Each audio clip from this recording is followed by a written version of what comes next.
ইয়াক খাকী পোছাকধাৰী আৰক্ষীৰ মুখৰ ভাষ্য শুনক। ৰাজপথত দৌৰি মাৰি আছে, আকৌ কৈ আছে যে তোক মাৰি পেলাম, তোক মাৰি পেলাম।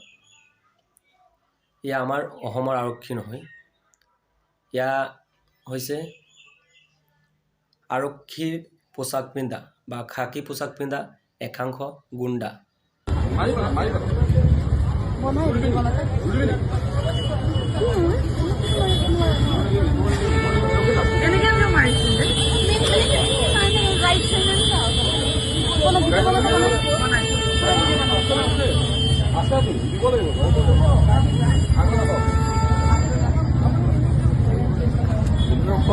সিগনেল দিছিলোঁ মই পলাই আহিছিলোঁ, মোক ভাঙি দিম বুলি ক'ল।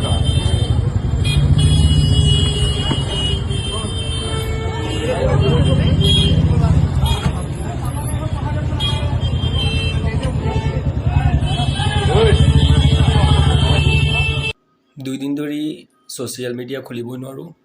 জ্ঞানদীপৰ লগত যি ঘটনা হৈছে সেই প্ৰচাৰ হৈ আছে, আৰু জ্ঞানদীপৰ লগত তেনেকুৱা ঘটনা হ'বই কিয়? জ্ঞানদীপ এটা দুখীয়া ঘৰৰ মানুহ, আৰু জ্ঞানদীপে ডেলিভাৰী কৰাৰ কাৰণে আৰক্ষীয়ে মাৰিছে। আৰু সি আইন উলংঘা কৰিছে, তাক জৰিমনা দিয়ক, জেলত লৈ যাওক। কিয় ৰাজপথত এনেকুৱা গুণ্ডাগিৰি কৰিব আপুনি নোৱাৰে ন? আৰু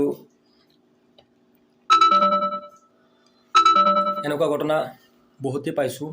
মন্ত্ৰী হিমন্ত বিশ্ব শৰ্মাই যাতে এনেকুৱা ঘটনা চালে কঠোৰ শাস্তি বিহে, তাৰে আমি কামনা কৰিছোঁ।